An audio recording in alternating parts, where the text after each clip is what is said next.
Good morning, students. Let's continue with our answer key, section B. Read the following extracts and answer the questions. The first paragraph is from the unit 5th, read 1, ants. Now the question is, which type of ants keep other ants as slave? કે કયા પ્રકારની કીડીઓ બીજી કીડીઓને પોતાના ગુલામ બનાવે છે? તો અહીં તમારી પાસે જવાબ છે. On such type is a powerful red ants which are found in Europe. એટલે તમારો આન્સર થશે, તમારે જો જવાબ તો ફકરામાં હોય જ છે, પણ how to arrange the sentence properly એ તમારે ક્વેશ્ચન્સમાંથી જ સમજવું પડે. એટલે questions as per the questions તમારે એવી રીતના લખવાનું છે. A powerful red ants from Europe keep other ants as slaves. Clear? એ તમારો આન્સર છે. The second question, why do the red ants ambush the nest of the black ants? Question સમજવો બહુ જરૂરી છે. શબ્દ આપેલો છે એમ્બુઝ. ધ વર્ડ એમ્બુઝ મીન્સ અટેક, હુમલો કરવો. કે લાલ કીડીઓ કાળી કીડીઓના નેસ્ટ એટલે માળા, બરાબર છે, અને કીડીઓનો એન્ટ હિલ્સ હોય છે એટલે કે રાફડો હોય છે, તો એના ઉપર કેમ હુમલો કરે છે? એટલે કે કાળી કીડીઓના રાફડા ઉપર કેમ લાલ કીડીઓ હુમલો કરે છે? Because they want to make the black and as there slaves and they want there eggs. કાળી કીડીઓને લોકો ગુલામ બનાવવા માંગતા હોય છે, એટલે એ લોકોને કાળી કીડીઓને શું જોઈતા હોય છે? ઈંડા જોઈતા હોય છે. તો તમારે ક્વેશ્ચન્સ થોડો અરેન્જ કરીને લખવો પડશે. અહીંયા તમને આપેલું છે, when the red ants want slaves, કે જ્યારે પણ કાળી કીડીઓને રેડ એટલે કે લાલ કીડીઓને ગુલામની જરૂર હોય છે, they ambush the nest of the black ants, ત્યારે તેઓ કાળી કીડીઓના માળામાં શું કરે છે? હુમલો કરે છે. અહીંયા એન આપેલું છે, એની જગ્યાએ આપણે કરવાનું છે and abduct some of their eggs. Abduct એટલે કે લઈ લેવું, બરાબર. Abduct some of their eggs, કે એ લોકોના ઈંડા શું કરે છે? એ લઈ લે છે. કોણ? Red aunts. તો તમને જવાબ મળી ગયો.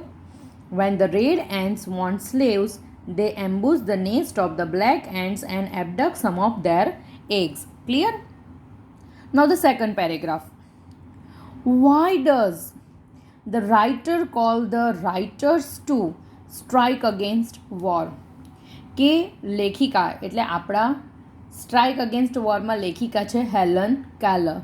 એટલે આપણે એ રીતના સંબોધીએ છીએ કે લેખિકા કામદારોને કેમ એમ કહે છે કે સ્ટ્રાઇક અગેન્સ્ટ વોર, યુદ્ધ વિરુદ્ધ તમારે શું કરવાનું છે? હડતાલ કરવાની છે. તો એવું એમણે કેમ કીધેલું છે?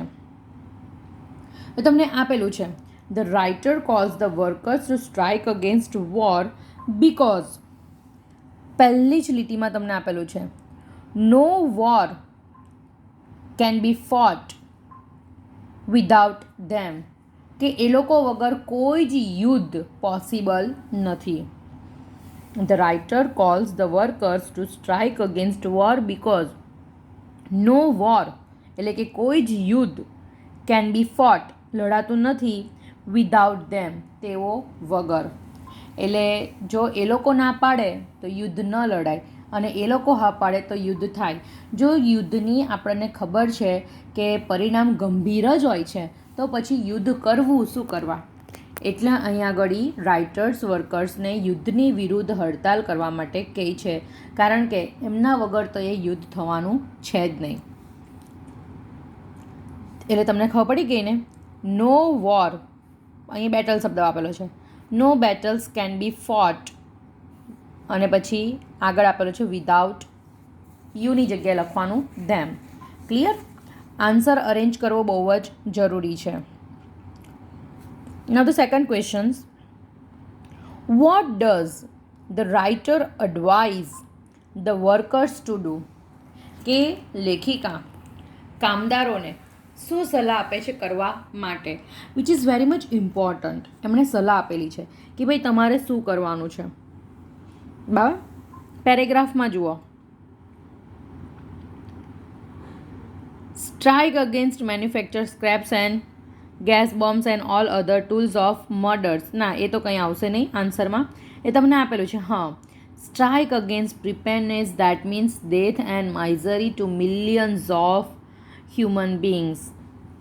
અહીંયા આગળ લેખિકા સલાહ આપે છે કે કોઈ પણ યુદ્ધમાં એક આજ્ઞાકારી સૈનિક બનવા કરતાં બાજે એક આજ્ઞાકારી સૈનિક બનવા કરતાં હીરોઝ બનો એક એવી આર્મીના કે જેનું કામ રચનાત્મક હોય છે. બાજે તોડવાનું નહીં પણ જોડવાનું કામ કરતું હોય છે. તો જો અહીંયા વાક્ય આપેલું છે. Obedient slaves in an army of destruction. Be heroes in an army of constructions. કે જે આર્મી રચનાનું કામ કરે છે એના સૈન્ય બનો. ડિસ્ટ્રોય જે તોડવાનું કામ કરે છે એના આજ્ઞાકારી સૈન્ય બનવાની જરૂર નથી. એટલે હવે તમારે આન્સર પ્રોપર અરેન્જ કરીને લખવાનો છે. તો આન્સર કેવી રીતના લખાય? ધ રાઇટર એડવાઇઝ, ક્વેશ્ચનમાં જો ડઝ આપેલો છે એટલે એડવાઇઝને શું લગાવવું પડશે? SKES. The writer advise is the workers not to be dumb. અહીંયા આપેલું છે ને, આગળ શું મૂકી દેવાનું? નોટ ટુ બી ડમ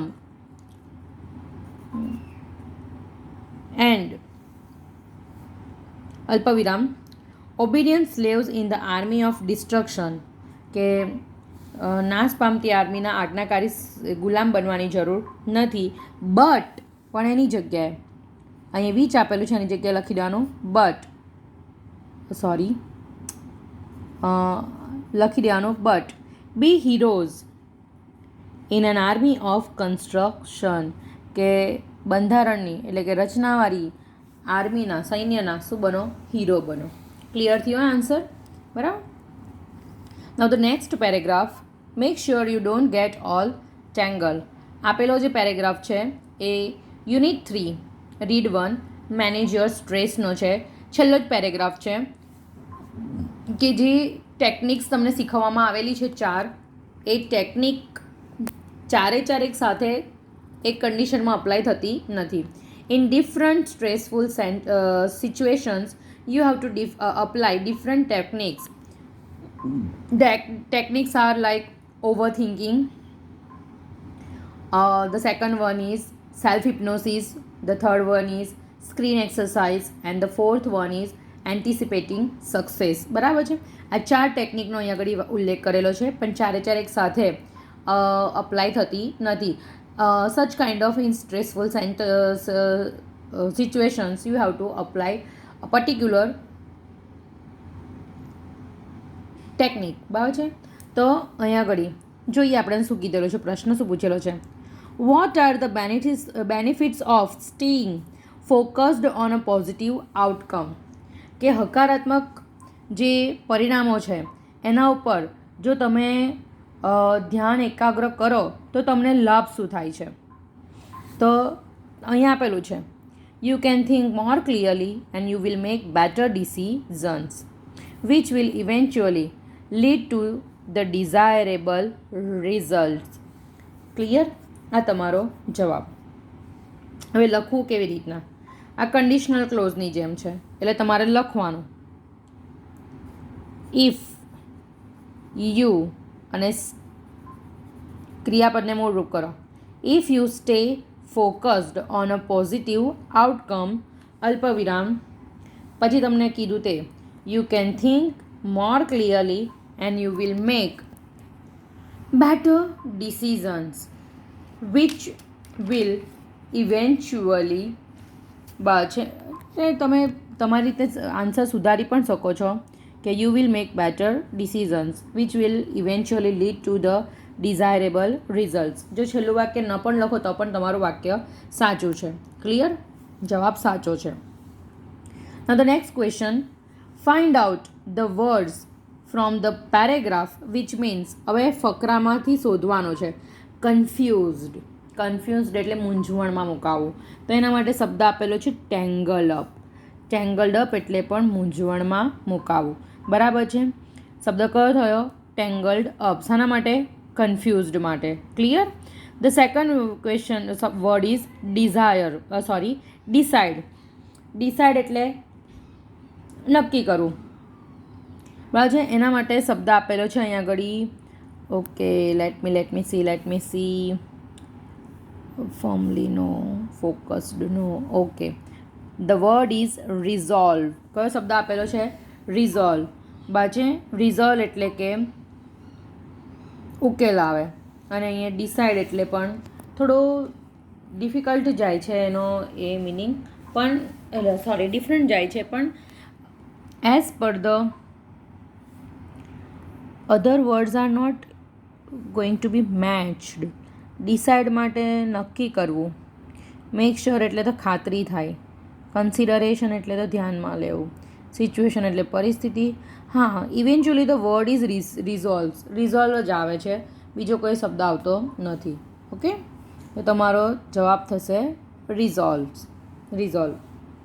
ચલો, next question is what is the tax about. આનાથી સહેલામાં સહેલો ક્વેશ્ચન્સ ઇંગ્લિશની બુકમાં હોઈ જ ન શકે. તમને પૂછેલું છે what is this tax about. આ ટેક્સ આના વિશે છે. It is about the installation of લવ. બરાબર છે? તો લખી દેવાય this tax is about installation of લવ, કે પ્રેમ દાખલ કરવા બાબતનો આ ફકરો છે. Clear? The second question, who is the non-technical person here? અહીંયા આગળ નોન ટેકનિકલ પર્સન કોણ છે? Obviously the customer. કસ્ટમરને ટેકનિક વિશે કંઈ જ ખબર નથી, એટલે હુંની જગ્યાએ તમારે ખાલી શું લખી દેવાનું છે? કસ્ટમર લખી દેવાનું છે. Customer is the non technical person here. એકદમ ઇઝી ક્વેશ્ચન્સ હતા બંને. નેક્સ્ટ વન જુઓ, what did volt use to say. કે વોલ્ટ હંમેશા શું કહેવાથી ટેવાયેલા હતા? આપેલું છે જો, Walt Disney's influence will never be finished. No. Walt, હા, પહેલી જ લીટીમાં છે, સોરી, આયરું. Walt used to say the Disneyland would never be finished and it never will. કે ડિઝનીલેન્ડનો ક્યારે પણ અંત આવ્યો નથી અને ક્યારેય આવશે પણ નહીં. ક્લિયર? એટલે તમને જવાબ મળી ગયો. પહેલી જ લીટીમાં છે the Disneyland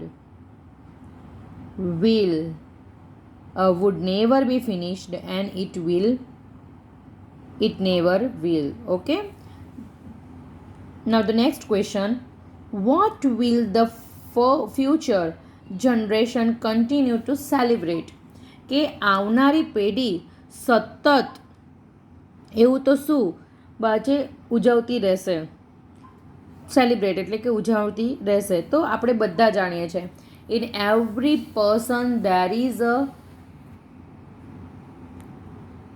personality of a child. કે દરેક વ્યક્તિમાં એક વ્યક્તિત્વ બાળકનું હોય છે, કે જે એજલેસ છે, જેની ઉંમર હોતી નથી, અને કોઈ પણ એજ ઉપર એક્ટિવ થઈ જાય. અત્યારે પણ મન થાય તો આપણે બાજે પેપર બોટ બનાવીને પાણીની અંદર મૂકીને ફ્લોટિંગ પાણીમાં વહેતી કરીએ તો એ એક ચાઇલ્ડિશ એક્ટ છે, પણ મન થાય તો કરી શકે માણસ. કેમ? કારણ કે એનામાં રહેલું એ બાળક એની પાસે કરાવે છે. તો રિગાર્ડિંગ ધેટ તમારે આન્સર લખવાનું છે. તો પહેલાં તો પ્રશ્નમાંથી the future generation will continue to celebrate. શું સેલિબ્રેટ કરશે? આયરું જો તમને આન્સર આપેલો છે. continue to celebrate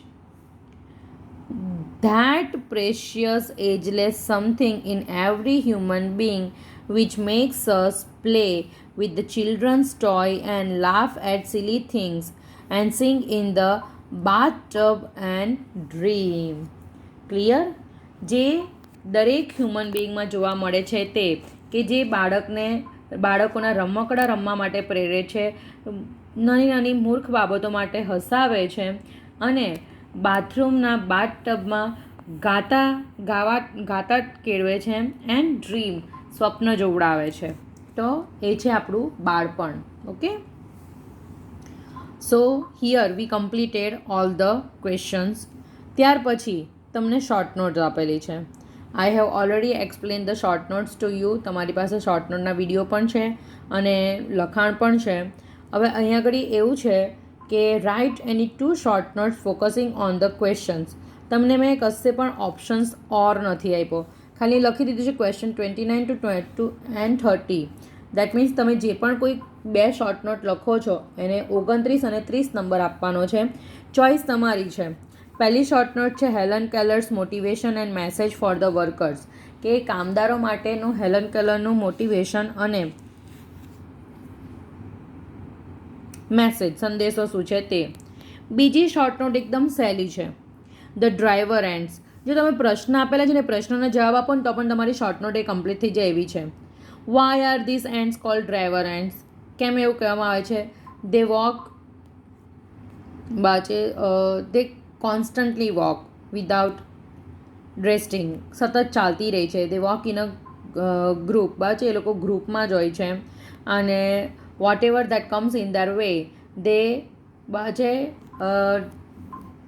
they eat that, કે કંઈ પણ વસ્તુ જે લોકોના રસ્તામાં આવે તેને શું કરે છે? ખાઈ જાય છે. Because they are blind. એ લોકો આંધળી છે ને એ લોકોને ખબર પડતી નથી. Are they completely blind? Yes, they are completely blind.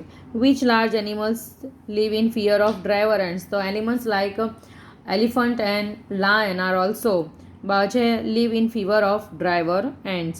When do the people flee into the forest? When the driver ants entered in the house, the village people flee into the forest, and when they once they leave the house, they will be back. કે એકવાર જો ઘર છોડી દે છે driver and, તો લોકો ઘરે પાછા આવે છે and found that small mosquitoes or small that the small insect in the house was eaten by the were eaten by the driver ants. કે નાનામાં નાના જીવડા પણ ડ્રાઈવર ants શું કરી ગયેલી હોય છે? ખાઈ ગયેલી હોય છે. How long do they stay in the forest? કે જંગલમાં કેટલો સમય રહે છે? નોટ ફોર અ લોંગ, બહુ લાંબો સમય નહીં, because they constant walk. What do they find after coming back from the forest? એટલે અહીંયા આગળ એ પૂછ્યું છે, લોકો માટે પૂછ્યું છે કે ભાઈ એ લોકો જંગલમાં ક્યાં સુધી અટકે છે? જ્યાં સુધી ડ્રાઈવર એન્ડ એ લોકોના ગામમાંથી એ લોકોના ઘરોમાંથી નીકળી ન જાય ત્યાં સુધી. So you can answer the questions and make your short note effective, કે તમે અસરકારક બનાવી શકો છો. તમને આપેલું છે the technique two reduce stress. આ બોર્ડમાં એકવાર ઓલરેડી પૂછાઈ ગયેલી છે, ડ્રાઈવર એન્ડ્સ બી પૂછાયેલી છે. હવે the techniques to reduce stress, આપણી પાસે તો 4 ટેકનિક આપેલી છે. 4 ડિસ્ક્રાઇબ કરવી એટલે ઘણી લાંબી શોર્ટ નોટ થઈ જાય. એટલે તમારે નામ પહેલાં 4 આપવાના, પછી એમાંથી કોઈ પણ 2 સિલેક્ટ કરવાની. જે તમને એવું લાગે કે લખવામાં તમારા માટે સરળ છે એવી 2 ટેકનિક સિલેક્ટ કરીને એને એક્સપ્લેન કરી દેવું. Okay, so here is your second સેક્શનમાં તમને ખબર છે કે ફિલિંગ ધ બ્લેન્ક્સ પણ આવે છે, યાદ હોય તો. છે એ શાના બેઝ ઉપર હોય છે?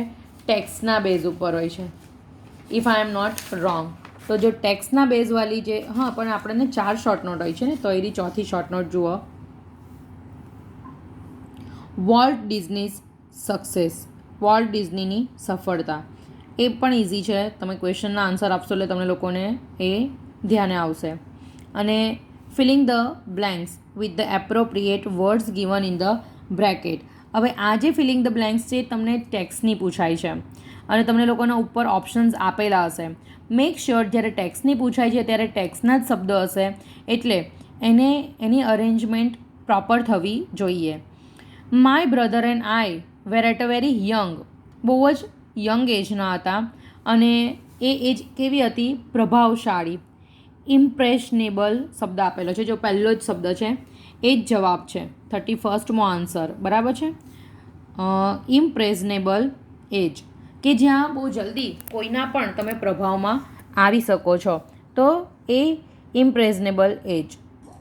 Van our father married a second time, કે જ્યારે તેઓના પિતાએ બીજી વાર લગ્ન કરેલા હતા. The paragraph is from the 4th unit read 1 the adjustment. એડજસ્ટમેન્ટમાંથી પૂછાયેલો છે આ પેરેગ્રાફ, કે જ્યાં નાના અને નાનીની એક ડોટર છે, એના જે હસબન્ડ છે એ સેકન્ડ વાર મેરેજ કરે છે અને ઘરે એમની સેકન્ડ વાઇફને લઈને આવે છે. He would often parade in to the house with his new wife. Often parade with his in to the house with his new wife એટલે કે નવી પત્ની સાથે ઘરમાં બહુ જ છે એરોગન્ટલી એટલે અહંકારથી ચાલે છે. એટલે તમારો શબ્દ કયો આવે? એરોગન્ટલી. એટલે આન્સર 32 એરોગન્ટલી. માય મધર એટલે કે મધર વોઝ, હવે બીજા મેરેજ કરી જ લાવેલા છે અને ઘરમાં એમની સેકન્ડ વાઇફ હાથે ફરે જ છે, તો બિચારા મધર કરી શું શકે? એ તો લાચાર છે. તો ધ વર્ડ લાચાર એના માટે શબ્દ આપેલો છે helpless. The mother was helpless. Okay, so here is your second section that I have completed. હવે આપણે આપણા નેક્સ્ટ વિડીયોમાં સેક્શન સી જોઈશું. ઠીક છે? Okay, have a good day.